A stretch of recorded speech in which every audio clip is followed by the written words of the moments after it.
muted. And my cats were scratching a scratch post behind me, so I hope it wasn't distracting to the meeting. So I would like to introduce our speakers tonight, and I'm so excited to introduce these two gentlemen.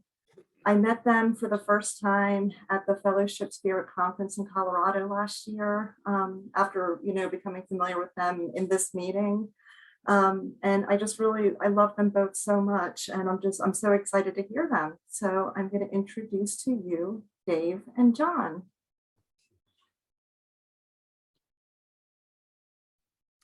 Thanks, Sarah. Usually end this meeting by saying good night, Dad, but I'll say good evening, Dad. Oh, go ahead. You're starting then? Get this. Oh, you go. You're the elder. I respect my elders. Good evening, John. Hey,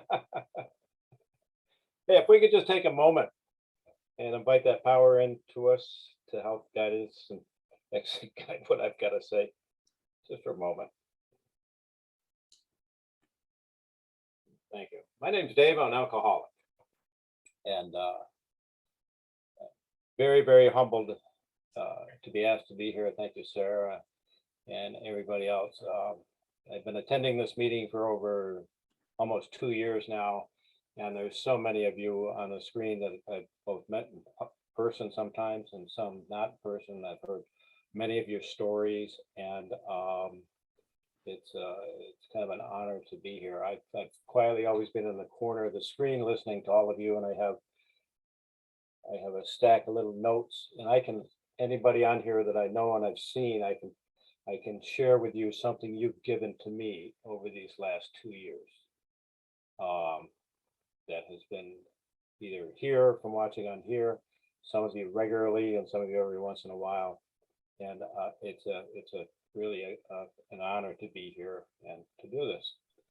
I will say one of the beauties of this was, as Sarah mentioned, FOTS was due to COVID. This is our only avenue, and several of us met at another person's house in Denver before FOTS, and to walk into that room, and I'd never seen a lot of you in person, and to see all of us in person, and we all knew each other. We knew our stories. That was just such a family type experience of love and so on. That really be something else. So we've been asked to do this, and I'll start to give a little background here. I do need to point out that John is a ventriloquist and I'm the dummy. Okay, so we get that. And then, so I'm going to share a little bit about my role actually into AA and a little bit about emotional sobriety. And I think John and I were talking earlier, what's the theme of our talk going to be, so to speak. And that it's a little bit like growing up in AA, so to speak. And I mentioned before I came in, I didn't get a chance to talk to John. Everybody remembers the show Fathers Knows Best. Well, this is the show Son Knows Best. So we're gonna try to sound like that. And I will embarrass him, and he'll roll his eyeballs every time up there in the corner. So, anyways, as I said, my name's Dave. I'm an alcoholic. I've only been in the program just coming up shy of 6 years. I'll be 72 in a couple of weeks, so I rather than call myself a newcomer, I call myself a latecomer. And I'll try to give you a little background on the way in about family and stuff like that, kind of set the scene as to where we're going. Grew up in Northern New York. Grew up with a family that was a hardworking Ivy League type family. When you were born, I was expected to go to a particular university or college, and I was given the jacket and the banner, and actually there was even a letter from the admissions office letting them know I was born and ready for the class of, would have been 1972, I think I should have been. It's somewhere in there, but anyways, and then continued on, and we had a family company that had been founded by my grandfather, and everybody in the family worked on it, and away we went. And I had an older brother who he's got 30 some odd years in the program now. I had I had another younger brother who passed away when I was 3, and had a younger sister who was she was in the program for quite a few years in the 90s, and then kind of slipped badly, and then she passed away last year. I'll talk about her a little later. So my entire youth was, and growing up, the entire time of growing up was always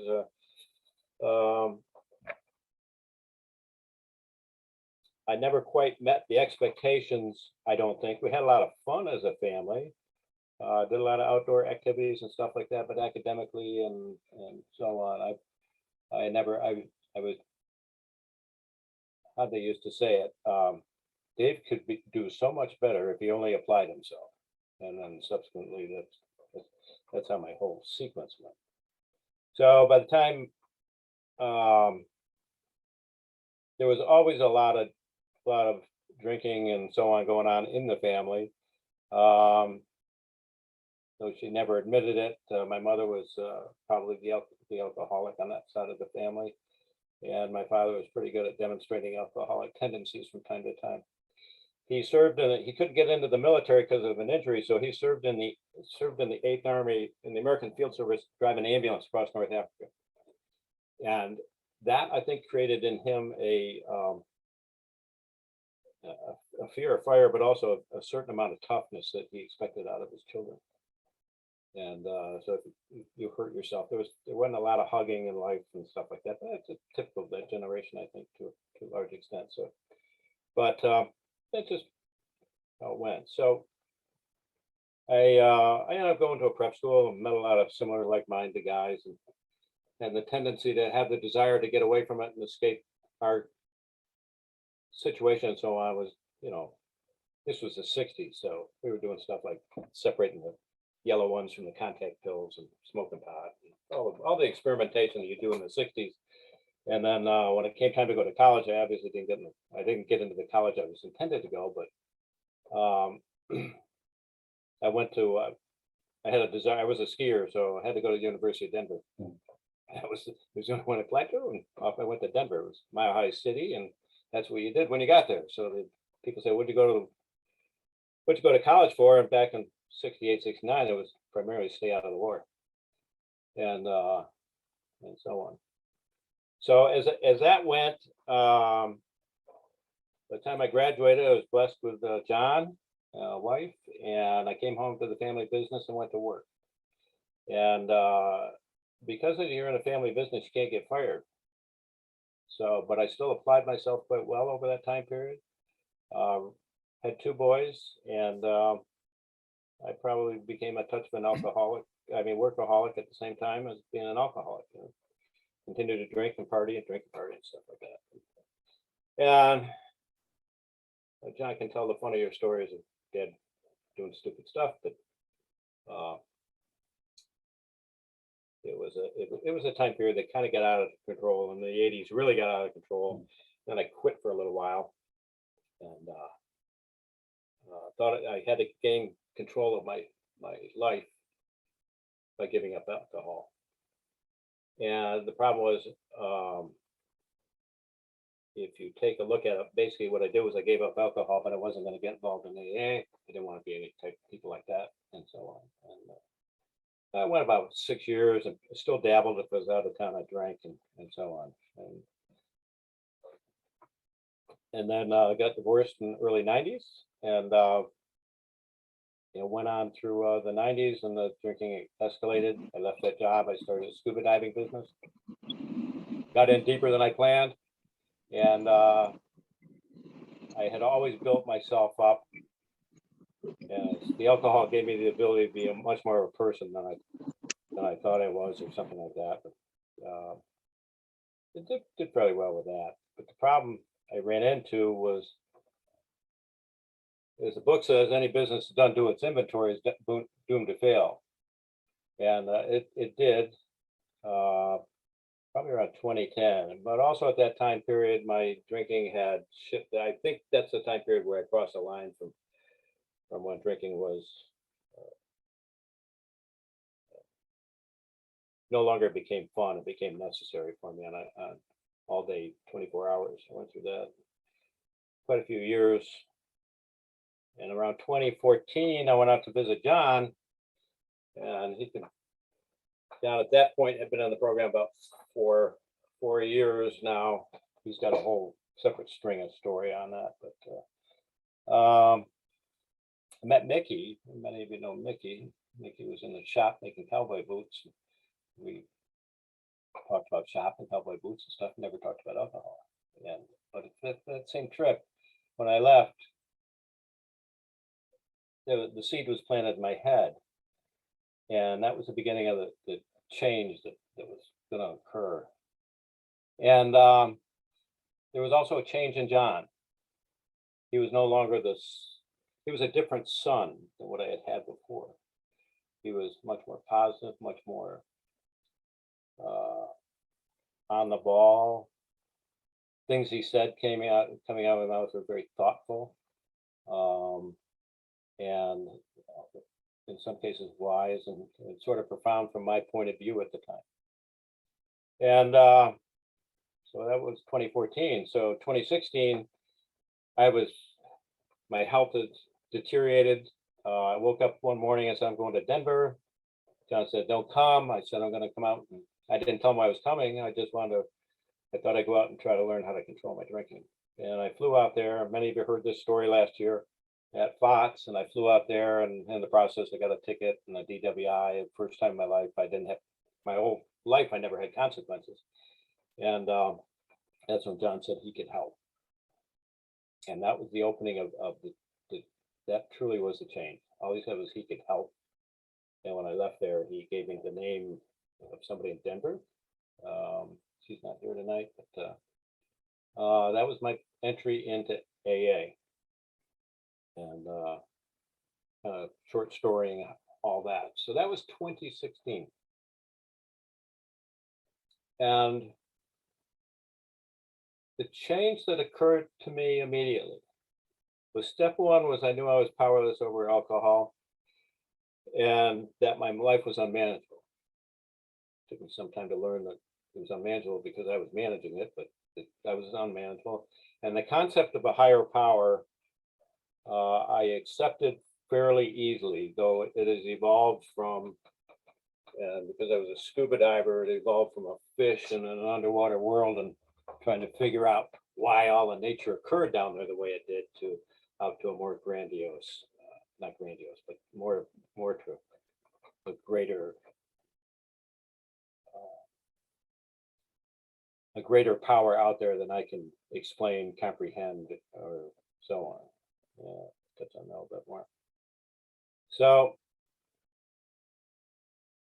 from that, I got that was pretty easy for me to accept initially. I had read the book, I started going to meetings out of town, and that the obsession and desire to drink vanished.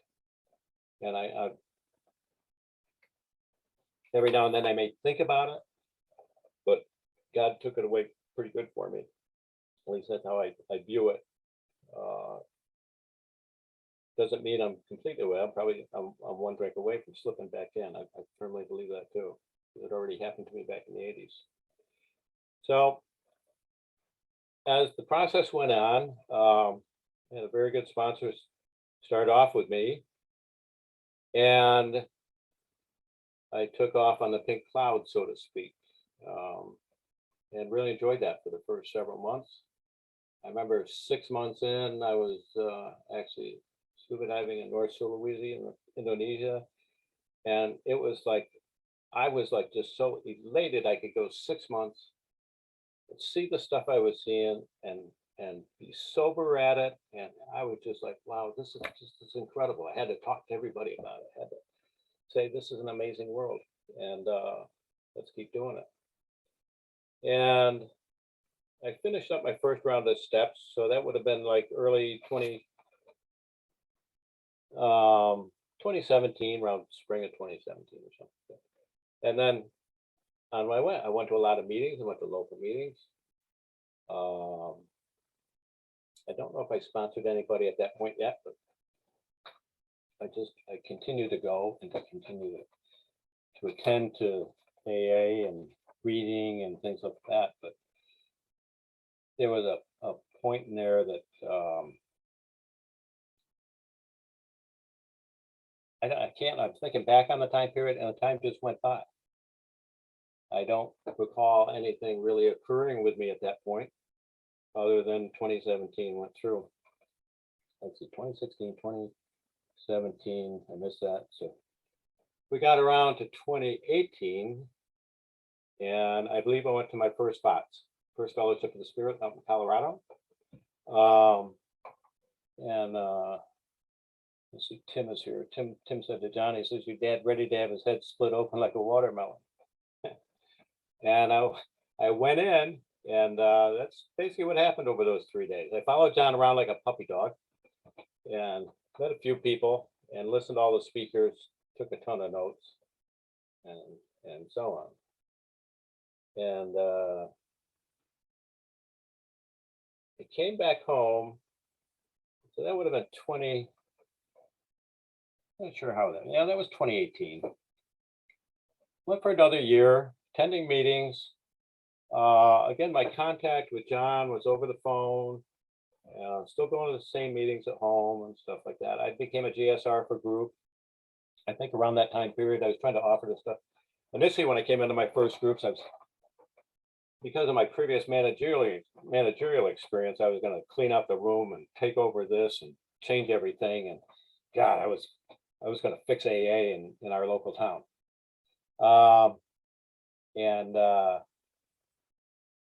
That didn't really work.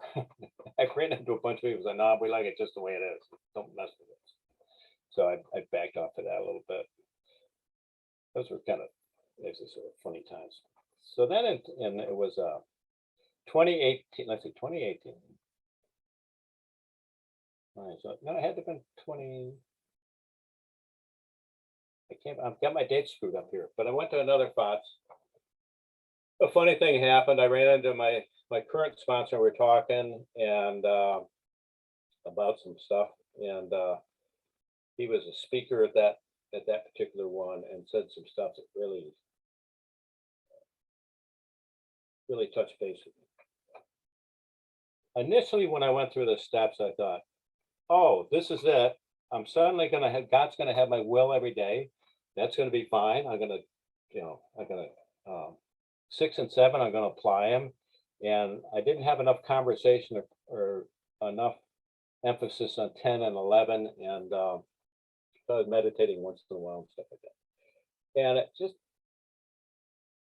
I was just cruising along, basically.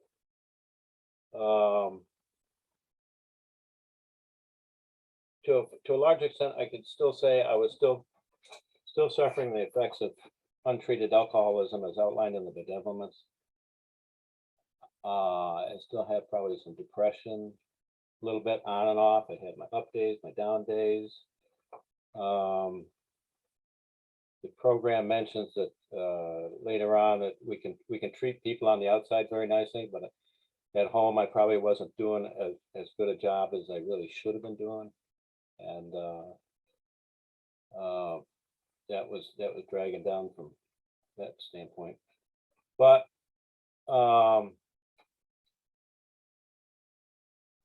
what began to happen after that, in 2019, I had an emotional slip, which involved, and I read this in the outline where he talks about those adolescent urges so many of us sought for top approval, perfect security, perfect romance urges, quite appropriate for the age of 17, proved to be an impossible way of life when we were age 47, 57, or even 67 at that point. And I hadn't grown up. I was still a high school kid in many respects. The way I would might communicate with people, how I felt about different things, comments I would make, sometimes possibly inappropriate, but it just, there was a maturity level that I felt I was probably missing. Because of my self-centeredness and selfishness over the time, I never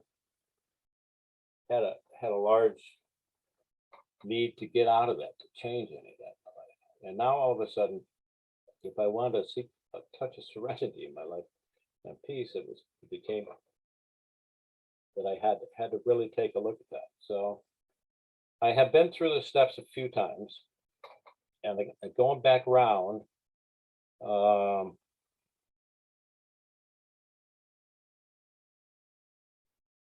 a couple more times after that, I slowly gained a greater sense of what prayer and meditation and trying to watch for the daily things occurring in my life. And I think some of that, there was a change. I had a really bad time about a year ago, somewhere in there. And I got up and I got down on my knees. When I first came in, the thought of getting down on my knees for a third step prayer was like, no, I'm not going to get on my knees for anything. It was the old joke, used to do it around a toilet, but I wasn't going to do it to pray. And I began to adapt that into my life on a regular basis. And the whole thing is not an overnight, the book says it's not an overnight matter for me. And it just keeps pushing, I have to just keep trying and trying. Meditation, I tried one form, I've tried another form. I got into two-way prayer for a while. I heard somebody here mention it one time. I spent about 6 months doing that. I have a nice book here. I log it and I look at it, and I got some peace and serenity out of that for a while, but I still have to, I turn around now. Now I'm just doing just a simple meditation in the morning for about 15 minutes. But so it's changing. I'm like, the whole thing in my life right now is kind of, even now it's still a whack-a-mole, but gradually I'm feeling a change. I don't think I've been in the program long enough. So here I'm only at 6 years. Yeah, I haven't had a drink. That's fine. I'm getting along better with people. That's fine. I go to a lot of meetings. Okay. I run meetings. I've been running meetings for COVID for 2 years now. I have 3 times a week. I know a lot of the big book page numbers and everything. But am I really achieving what the emotional sobriety as he talks about in this essay? And I've heard this essay so many times, and I still say I'm still searching. It's slowly gaining more sense, and I'm making more progress. I feel there's 2 years on the ride up to Fox. John put Carolyn Beese on the tape on the way up. By the time we got up to Essex Park, I'm still scratching my head. Yesterday I drove for quite a while. And I listened to tape again. I continued to listen to it over the last 2 years. Listen to it again. I said, oh, now it makes sense. Trying to, hopefully the world's going to get to the point where the extraordinary becomes more ordinary in my life. And the more and the closer I get to God, more things begin to happen on these, sometimes little things, sometimes big things, that it's definitely God's hand has taken over in my life. And I welcome that to have it come. I have I've always had a strong, I know God's been behind me a long time. I have a picture here of me in a boat with the kids that comes up on the screensaver that I like to just, I don't know if you can see it real quick. That's me driving a boat with 2 kids. In 2016, we had a tragic boating accident on our lake. But if God hadn't been watching, God intervened in that. And instead of all of us being killed, the boat got stuck on top of a dam. And we were able to eventually get off and so on. One person did fall down and survived. If it had gone as bad as it should have, those kids in that boat would not be alive, because the parents were on the pontoon boat. That was 10 years before this photo was taken. This photo was taken in 2016 when I'd been sober about 5 months. And I'm doing something there that if I'd still been drinking, never would have happened. None of that would have happened. So God was playing that was in my life, and I've come to accept that on such a regular basis. And too often it's truly a daily situation now, which I really enjoy. And I think I'm doing many more new things. John and I were talking about this before. New thoughts, my whole perception of sexes, people, races, a lot of those things I grew up with from the 50s and 60s. I'm gladly able to say I can put behind me to a large extent. And it's been going good. There was a period when John was growing up. He actually worked in the factory with us and so on. And he and I were having a talk last spots when we were here. And John ran down a whole litany of things where I had made decisions that impacted his life. And because that's the way I thought they should have been. I told him what school he was going to go to. I actually fired him. He was out doing what he really enjoyed. He showed up late for work, so I fired him. I had him go to a college. I had all these things I stepped in front of. And he was explaining this to somebody, and I listened to him, and he was telling me what I did to him was what my father did to me. And so at the end of that, so after a few years in this program, what I've truly come to realize is that if I get out of John's way and let him be the person he needs to be, the world will be better. And that's been the remarkable thing about this program, that it's allowed me to grow up to that point to say, okay, John, you're on your own. Finally, I should have, it's something I probably should have said years and years ago. But pretty proud of the way he's come. There's another thing that happened. I mentioned my sister had passed away, and she had a combination result of her past life of opioids and alcohol. She was a beautiful woman, and she ended up, her brain situation and dimensions, seizures and stuff took over, and she was in the hospital last December and had been on a ventilator and stuff like that. She was unconscious on a morphine drip on the bed, and the doctor came in and checked her and says, well, it's going to last a few more days. Okay, so I sat and I prayed with her. I did St. Francis prayer, I did Serenity prayer, I did a whole variety of prayers, read a few Psalms, held her hand. And then the phone rang, and suddenly I had an appointment I missed. I had to leave. I whispered in her ear. I said, I'm too busy. I have to run. I got this appointment. I'll see you a little later. And she's out cold. And I left. And I'm in the car, and the phone rings, and the nurse said, sorry, but as soon as you left, your sister passed away. Early. And I had told her all the people that she'd come to see. And I was like, I was sad, yes, she passed away, but it was such a grateful moment that God had come in and said, okay, now's the time for her to move on. I got to say goodbye, and off she went. She was in a much better place. And I couldn't ask for a better moment. I saw her when she was born in 1955, and I was the last person to see her alive. And it was God really reaching down and touching in a way that I never could have expected in my life. So, anyways, with that, I'm not sure if I touched that much on the essay, but it's called Growing Up in AA and a little bit. And with that, I'll turn it over to John. Thank you, everybody, for this opportunity.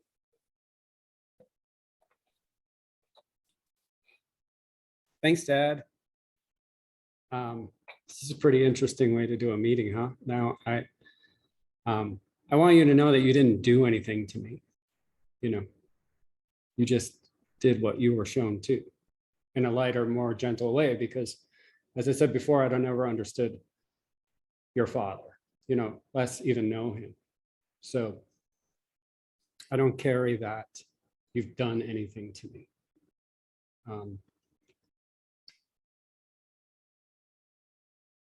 I will say, from an emotional sobriety side, something that I've put down you know, is for so many years, I carried this thought because I was mad at my dad for a long time, up until the last 6 years or so. And I carried this thought that like when I suffered from my failures in life, I would say, if my dad only taught me, he was my number one voodoo doll, I would say. You know, if I had to blame someone, you know, rule number one, find someone to blame, you know. Now I'm still looking for someone to blame, and it's always just me, but I'm still looking for someone to blame, right? But when he came into this program, I realized I couldn't do that anymore. You know, that really put me in a pickle. That I was almost resentful at the fact that I couldn't blame him anymore. How silly is that, right? And we were talking today about how we were going to do this. And, you know, we're so alike. Like my childhood was exactly like his, with different nuances and whatever, but it was the same thing. Born with the same expectations, told by other people. The least person I was told from what I was going to do with my life was actually my father, and the rest of the society around us told me what my expectations were. And, you know, one, I never wanted to do them. Two, I never thought I could actually live up to them. And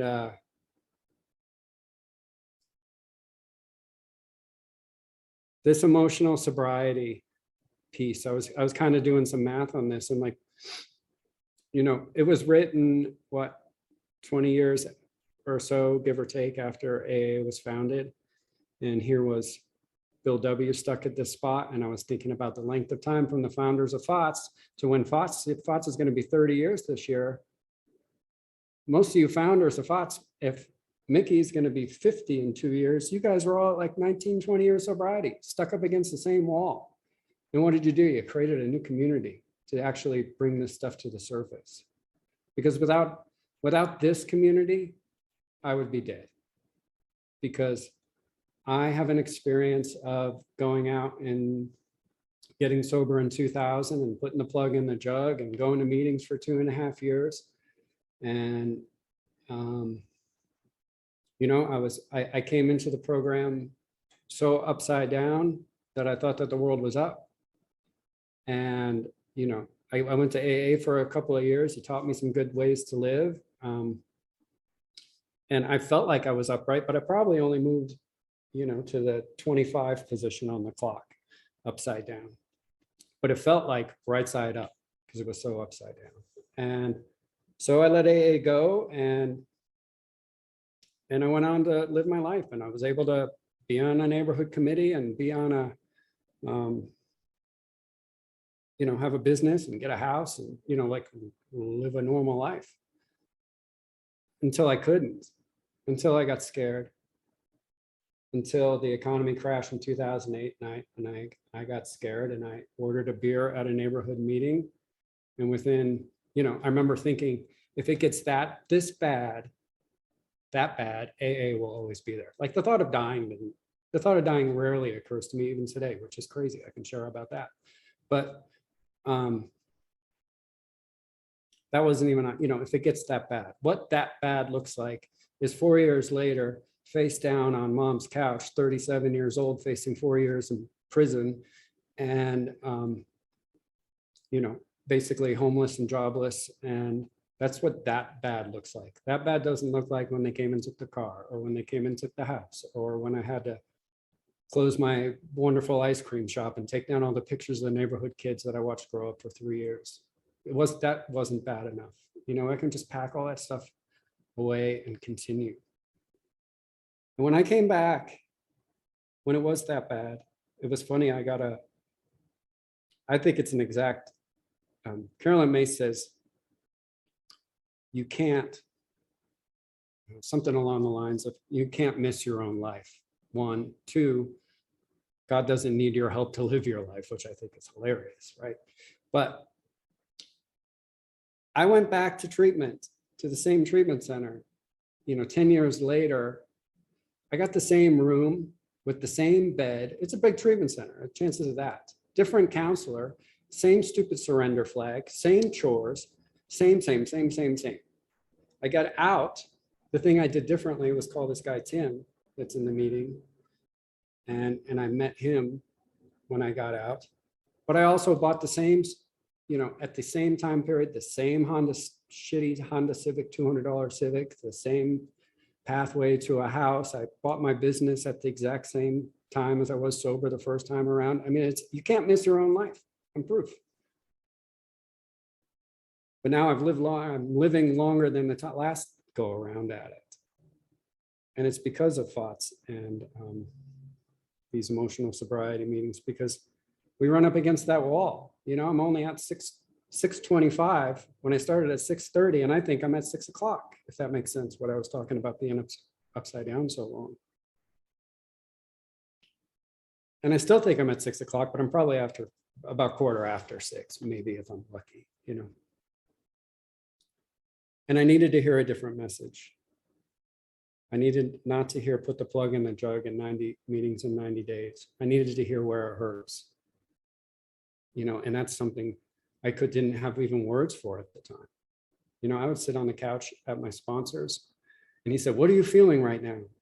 And he's like, "Why are you staring at me with a blank face?" Because he was so far away from that, not understanding what feelings were. And I couldn't describe my fear, and I couldn't describe that I was anxious. I couldn't describe any of that stuff. It was just in me, and I knew how to defend against it. I knew how to defend against any feeling.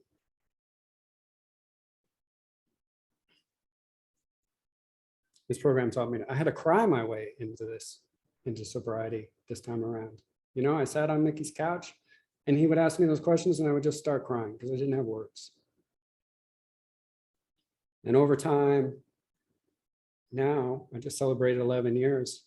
And I'm annoyed that so much shit has happened to me in sobriety that I've become tough again and I can't cry. It's really difficult. And that's bugging me because it means I'm out of touch, I think, with me.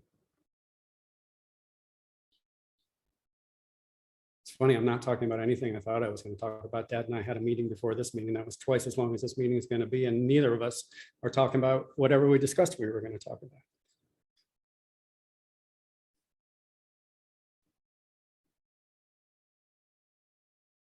I had this thought last night after the meeting about, the meeting was about fear.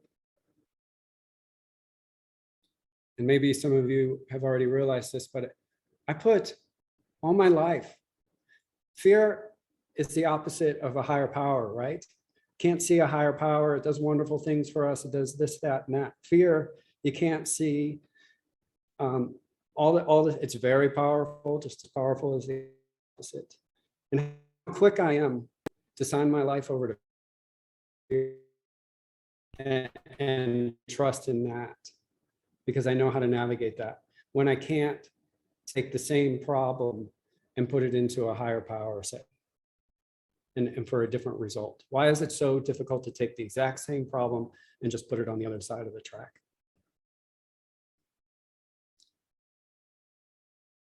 It made things a little bit easier. I mean, it's a new idea, but why can't I just do that? And this meeting's kept me together the last 3 years through the COVID time. I mean,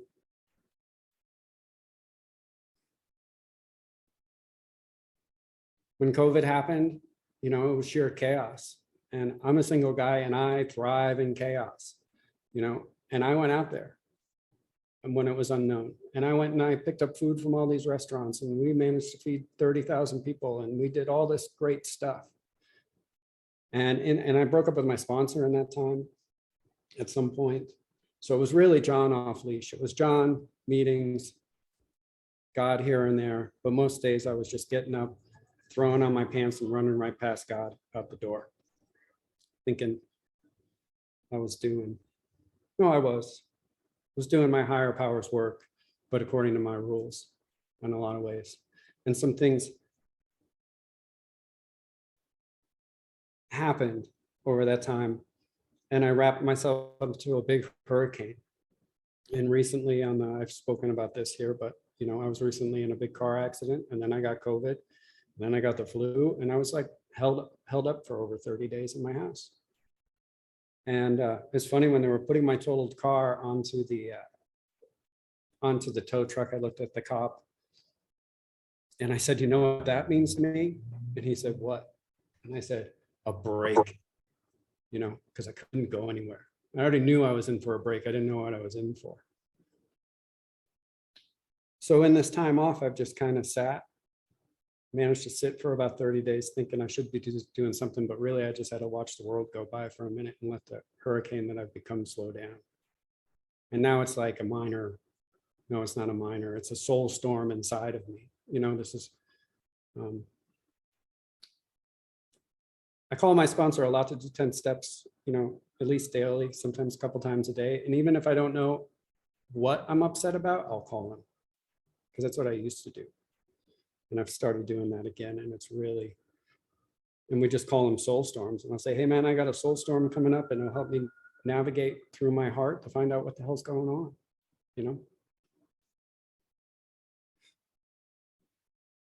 And in an odd way, in this emotional sobriety thing, I can really relate to Bill in a lot of ways, especially when it comes to, I started a nonprofit for restaurant workers prior to COVID, but it really kicked in gear over COVID. And it's based on a bunch of stuff I learned around here, right?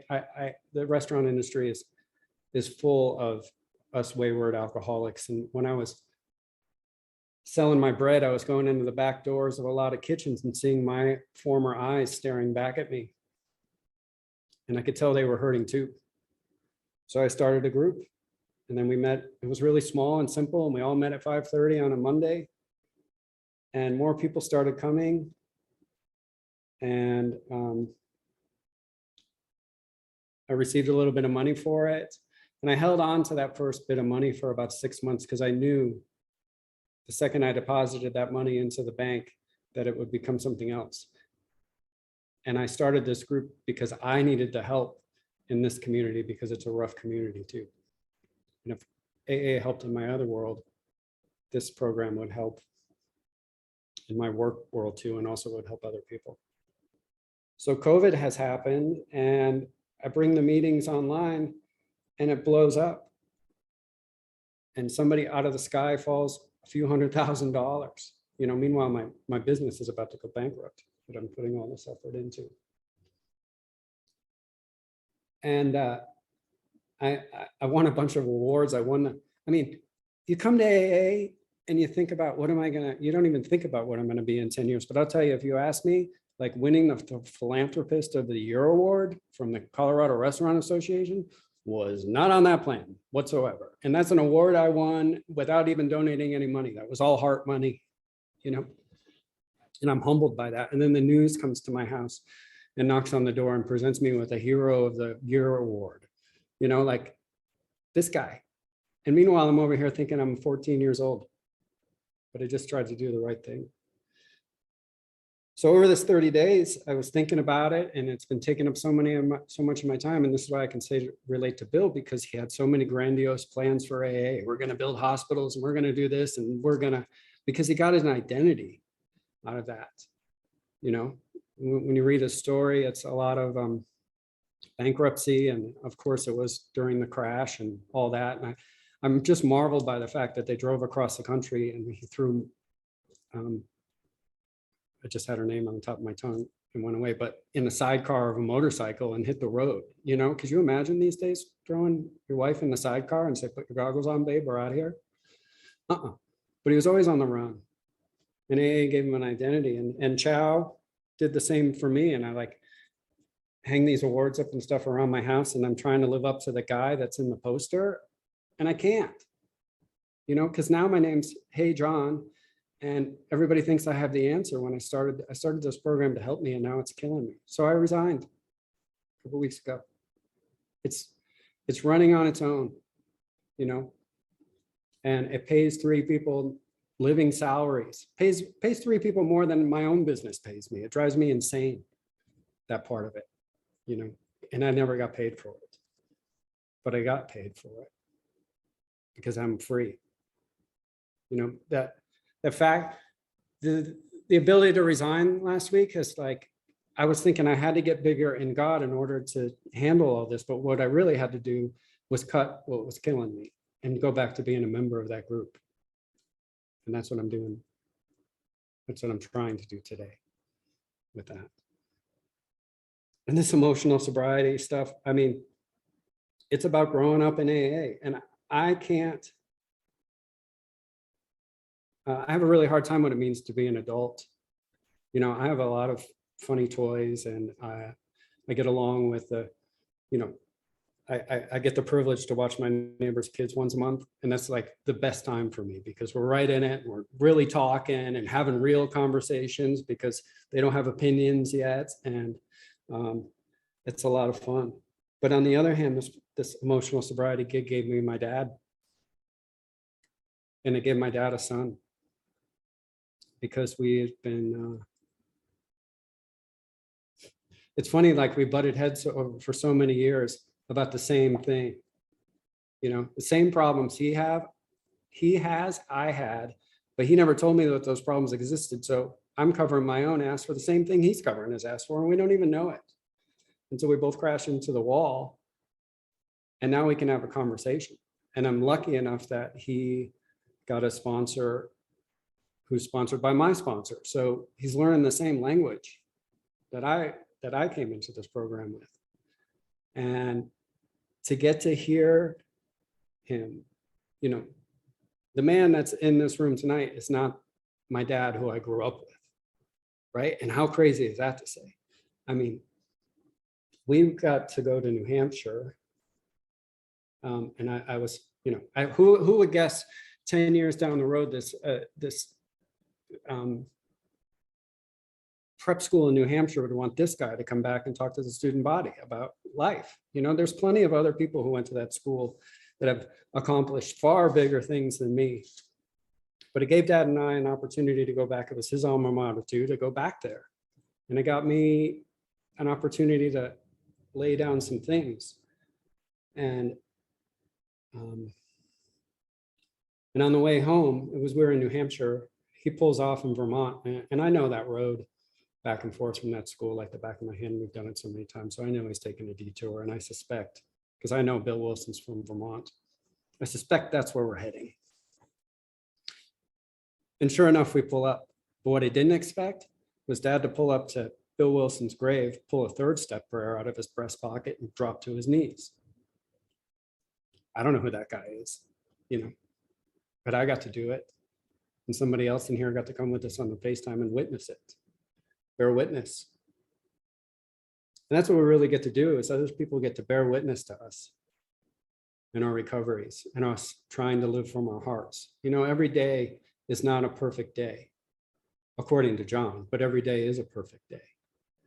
And we spend so much time when we get here on this search for our higher power, I think, that we get lost. And like, where did it go? It's like we're trying to put our finger on Mercury all the time. You ever try to do that? Probably shouldn't, but you know, I remember science class, breaking a thermometer and trying to pin that stuff down. You can't. And we can't pin down God either. But God's always right there. He doesn't need to be pinned down. All you have to do is say, hey, dude, I'm stuck. And that gets you out of it. That's the beginning. If you're willing to stop and listen, it's that easy. But we turn it into, I added a 12th column to my 4th step, and I revealed that under my big toe, I found blah, blah, blah. And oh my God, the bliss. You know, did we really have to go through all that work to get there? Maybe, maybe not. You know, and things are revealed to us when we're ready to handle them.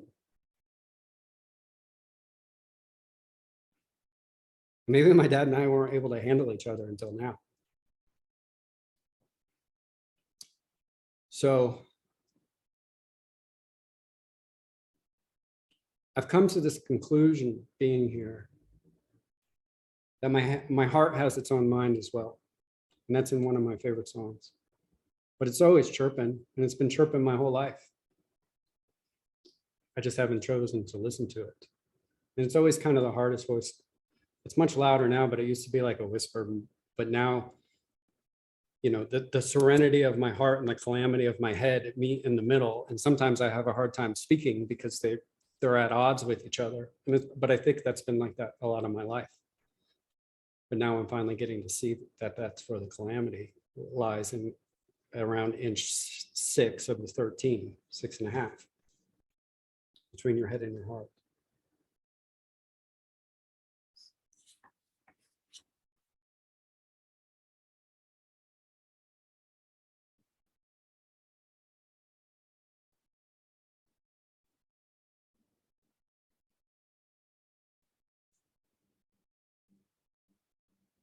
I don't know what to say. I'm just so grateful. You know, I'm grateful to have my dad here, but on the other side of the story, when I wound up face down on mom's couch, I spent 3 years at my mom's house, just putting my feet back under me, and we went through the same experience. She jumped into Al-Anon, and weekly we were going to this therapy group, and she would drop me off. I had no car. She'd drop me off at the bus like I was a little kid again and say hi to your bus friends, and give me a bagel, you know, wrapped in a lunch bag, you know, at 38 years old. We had to start over. And she had to do the same amount of work, you know, because she's different, but it turns out she was hiding. We were just hiding things from each other to protect each other from each other, you know. And how often do we do that? And what's the real risk of actually, when somebody asks you how you're doing today, to tell them the truth? What's the risk in that? You're going to look bad? Or maybe they'll say, I'm having a shitty day too, and here's why. And then both of you come out with a solution. And we run around, you know, I've been thinking about the value of things lately a lot too. Like I saw, been watching the news again a lot because of Ukraine. I did a really good job of turning the news off. It was on for like 5 years, and then it's been off for like 5 months, and now it's back on again. So commercials are back, and there's all these investment commercials. I noticed investment commercials and erectile dysfunction commercials. So make your money and make sure your unit works and you'll be happy. It's pretty much what the commercials are saying, right? And it's making this whole other God out of this stuff that humans created. You know, I'm going to live a happy, long life as long as my investments are secure. So I better start now. You know, if I want to live on the beach on a yoga mat and do whatever. But in reality, you know, a lot of my friends are older, and so a lot of them have retired, and then they get lost, you know, because they've been working their whole life. And they wind up going back to work because they can't find that satisfaction. You know, they have everything that they need at their fingertips, according to the TV, but their heart's broken. You know, and so they need more busy work to do. And I don't want to wind up like that so much. So I don't know what's next, but I did just come over like this 10-year hump that I hear a lot of you guys talk about. Like you know, a lot of you say at 10 years, I was off whatever and doing this and that, and life was great. And I ran into the wall and I just did it. And I feel like after this last experience, I'm on like week 3, you know. I went and got Mickey back, and we're working the steps again. You know, I tried to work with 4 other people in that time that we weren't working together, but he's been with me 9 years. Nobody knows me better. And it was so sweet because we got in an argument over something trivial, and we stopped meeting. And regardless, every year I bring him a pie for Thanksgiving. So this Thanksgiving, I went over and knocked on his door. I like his neighbors too, so I brought them a pie. And I got to sit with Mickey and Marie for a little while, and I left to go bring his neighbors a pie, and I came out and Mickey was leaning against the car. And he said, my heart's broken that you're not in my life anymore. And I said, so is mine. And I knew that was all the apology I was going to get out of him, but I'll take it because I know that he hurts too. And together, even though he's my sponsor, we just work really well together. You know, I know there's things that I say that affect him, and it goes both ways. And that's a relationship I really cherish. I cherish my relationship with my friend Tim in here, who saved my life.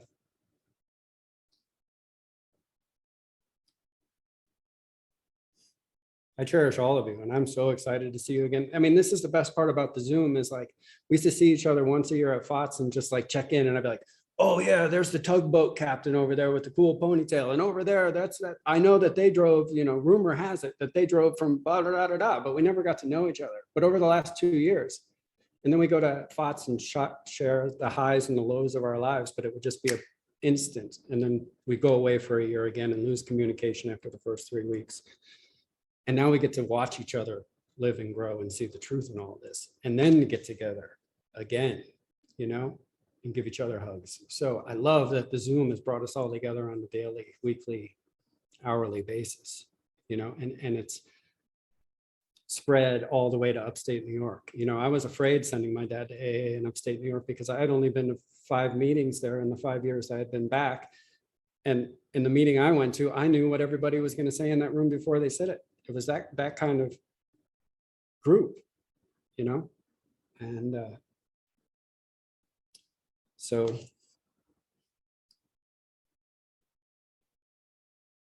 thank you. And I'm going to leave it there for now, I think, and let some other people share. So I'm grateful to be able to speak here at this meeting. I know that we all say, I'm so nervous to speak in front of my heroes, but I think that we're all heroes to each other. And that's the other beauty of this. Is, you know, I got a really sweet message from Juanita last week over something I said. And, you know, Juanita's always been the one, when I get to FOTS, I wait for her to cry, and then I know FOTS started. You know, she's a trigger for me. Like, I don't know why, but that's just, she's always, I've always looked up to her since I've been there. And to hear that something I had said had helped her was really, really cool. You know, once we realize that we're all really alcoholic and pretty fucked up, the playing field is really even. Just some of us have been around a little bit longer, you know. So I'm honored to stand on some of your shoulders and walk along side by side with a bunch of you. And thank you very much. Dave, do you want to say anything before we go to, is there anything else you want to share after John? No, I really enjoyed listening to him, and I'm looking here on the screen, and I want to say thank you to the people who've been here for a long time before us. I see Mary and Gary, and I'm Clint, and I know there's some others who've been around quite a while. Very nice to see you, everybody, and so on. It's really an honor. I do have one sort of just kind of fun thing to throw in. It's out of this morning's Al-Anon book, which was shared with me this morning. And it goes on, and then it says, to me, maturity is, and it's basically trying to grow up. And it goes down and lists. So if anybody has this book, it's got a great list. Knowing myself, asking for help when I need it, and acting on my own when I don't, admitting when I'm wrong and making amends, accepting love from others, and so on and so forth. So if I'm trying to grow up in AA, somebody said a few weeks ago, is doing the steps, doing them repeatedly, and practicing the principles in my affairs, and really trying to figure all that out. So thank you all. You both, thank you so much. That was amazing. And you are both two very special men. And thank you for sharing so much of your hearts with us. And John, when you were sharing, our friend, I got a notification on my watch that our friend Q from New Orleans just joined Snapchat. I thought that was funny. Like, I live for these little God shots in my day, these coinky dinks. But thank you so much. So now is the part of the meeting, if you guys want to call on one or two people to share that you want to hear from, and then we can open up the floor for questions or shares. Dave, do you want to go first? Is there anyone you want to hear from? Oh, John, you were going to go first. I guess I'm going to go first. Okay. I will call on, you know what? I'm going to call on my buddy Tim. Don't forget to mention Duke. Yeah, it is. Tim H. Hey, everybody. John and Dave, thank you. That was some great talks, and it's good to see you guys. I've been so busy and I haven't been to a Zoom meeting for a long time, and it's actually really refreshing to sit down and just connect again.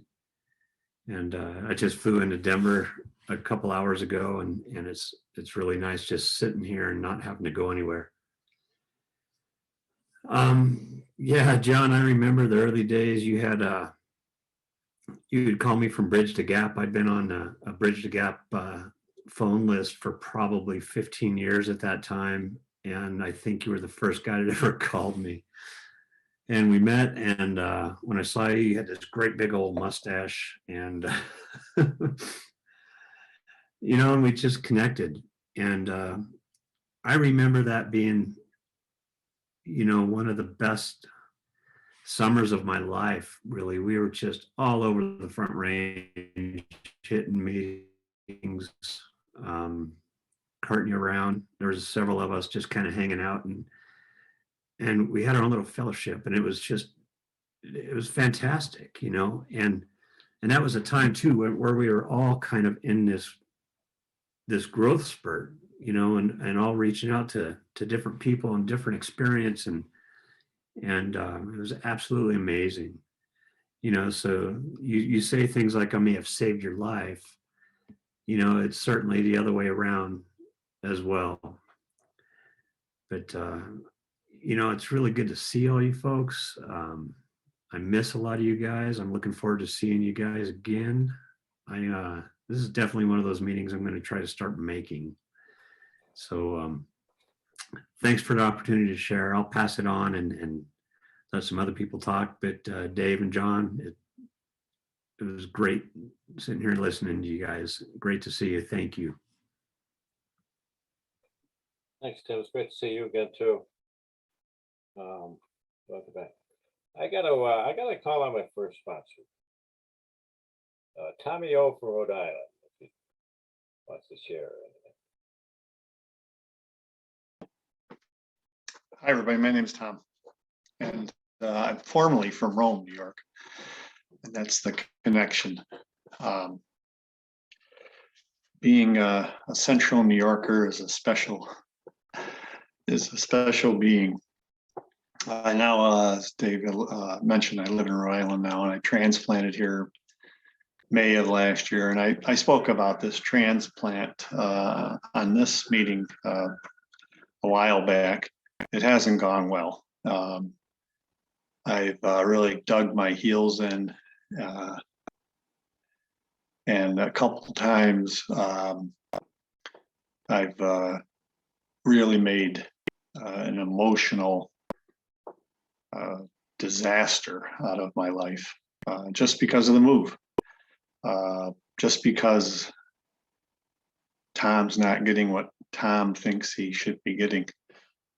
However, when I got down here and I knew I was really in trouble emotionally, I knew what to do. I immediately went down to Narragansett, Rhode Island, and joined the group down there that meets every day. And I've never been a member of a daily group, and that has been a lifeline.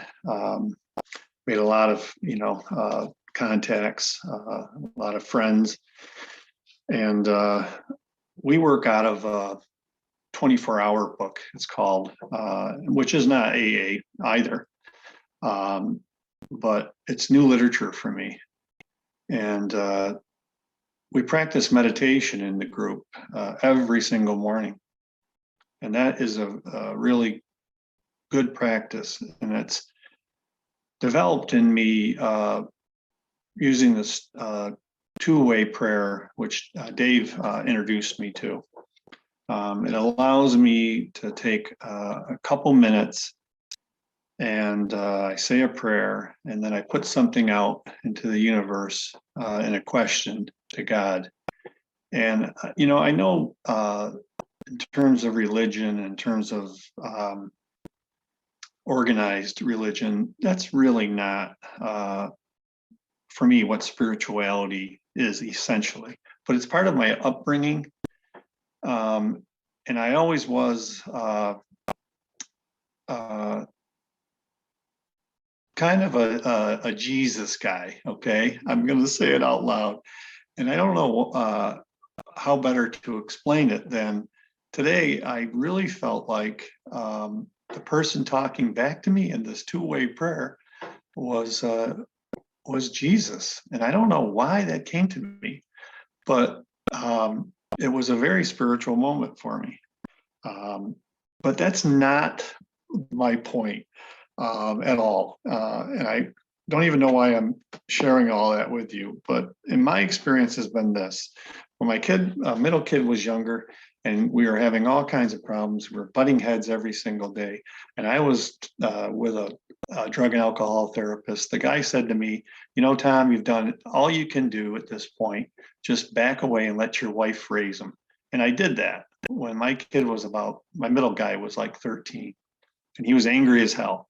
And by backing away and just letting my wife take over, he ended up being a great guy, and he's very successful today.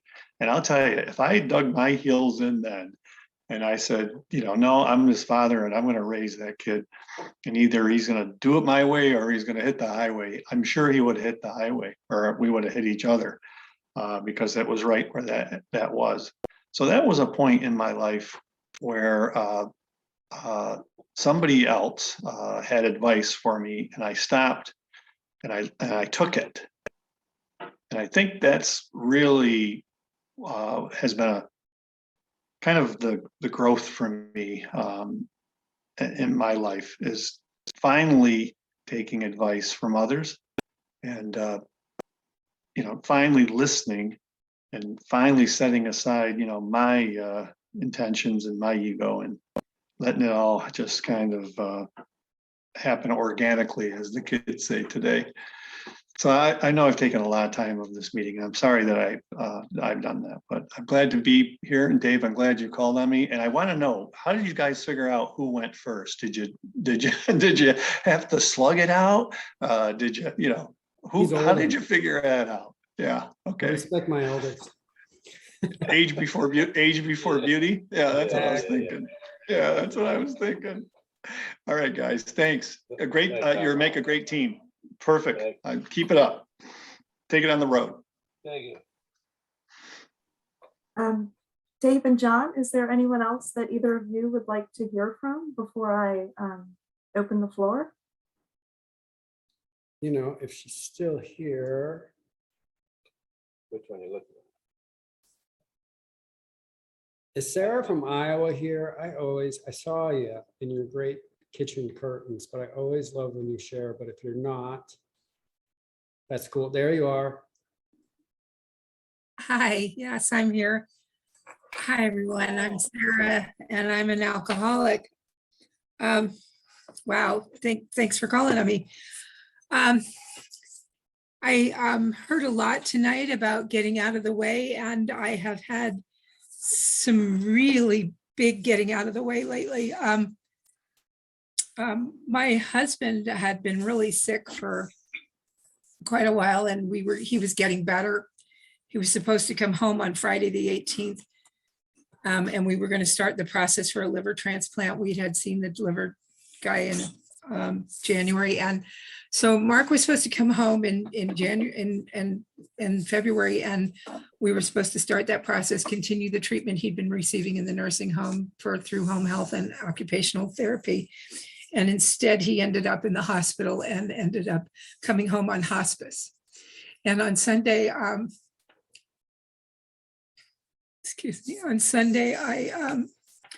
my husband passed away on Sunday. He passed away at home, and he passed away in my arms. And one of my best friends, one of my sponsees, was here praying the rosary over him. And I climbed into bed with him and held him as he took his last breath. And that couldn't have happened had I not gotten out of the way. Because when he came home on hospice a couple of days before, I had ladies showing up my door and circling the wagons and telling me, just you do what you have to do and we'll take care of the rest. And they did, and they suit up and they show up and they just circle the wagons and they did what I couldn't do for myself. And excuse me, they made it possible. They made it possible for me to suit up and show up and be present for my husband at his last. And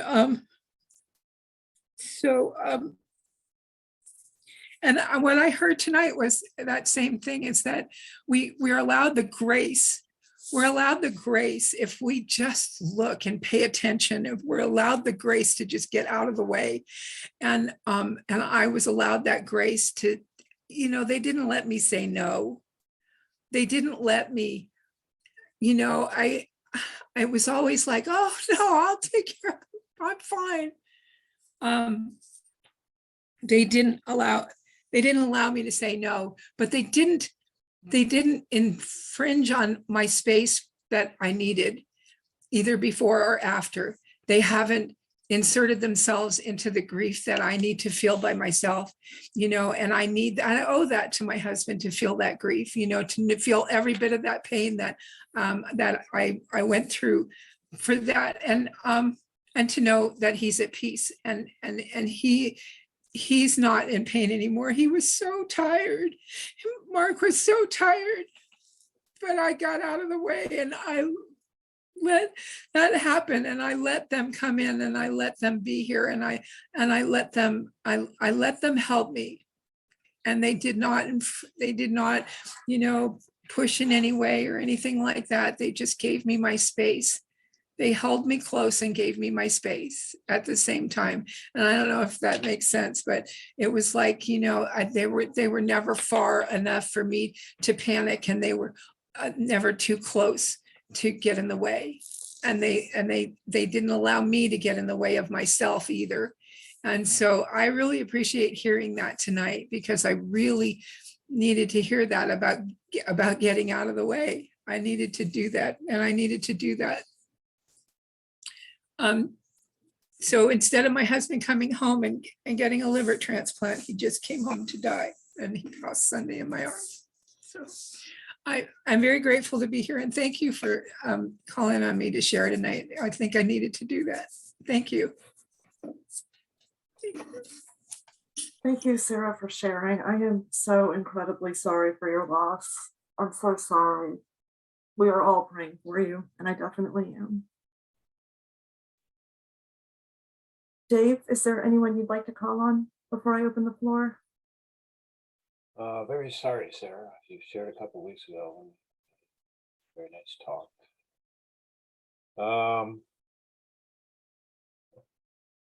Anyways, did I see? I'd like to hear from my cousin Tom. Tough one, but he's from Maine and is joining us later. Dave, John, thank you very much for the meeting.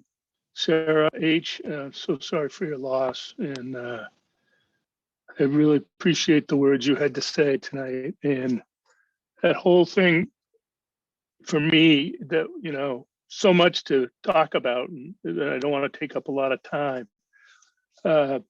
Really powerful meeting. And Sarah, you touched me. Growing up, what a great topic. Growing up in life, growing up in AA. One of the things that totally struck me when I first started coming around AA was this concept that I stopped growing when I picked up a drink. So when I came into the program, I had the emotional maturity of a 14-year-old.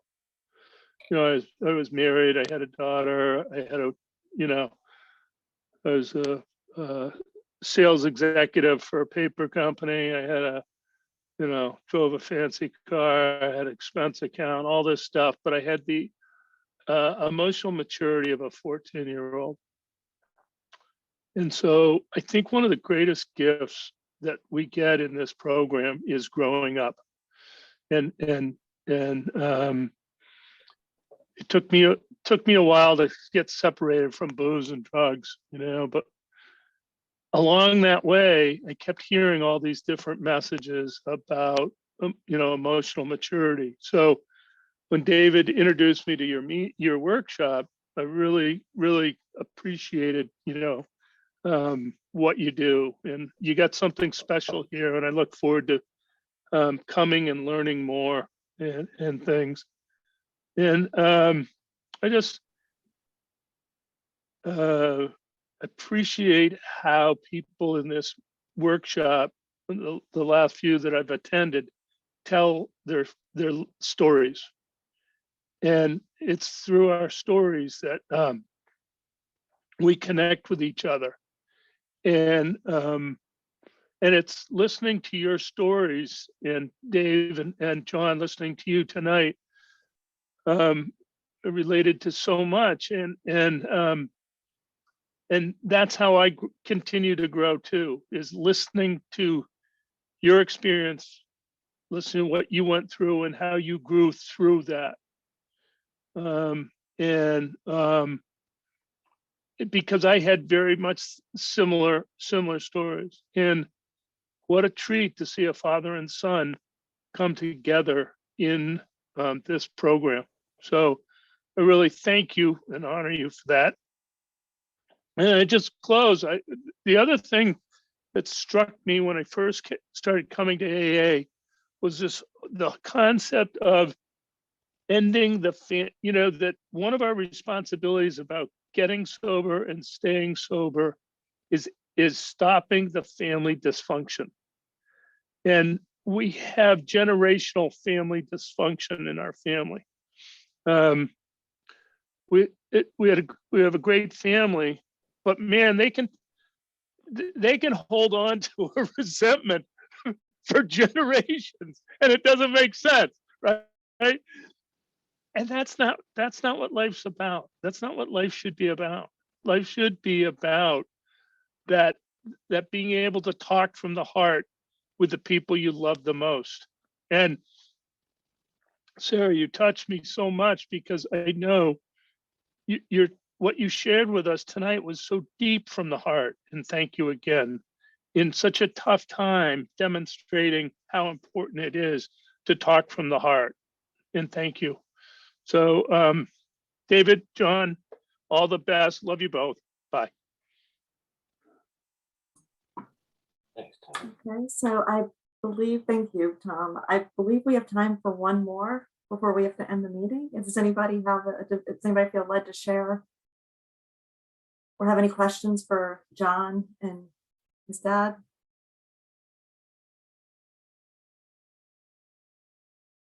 Okay, if that's a no, we have a way of closing this meeting. We ask that you please stay on mute and just go into your inner room and say the prayer of your choice. And then we'll just come back and we can say goodbye. Okay.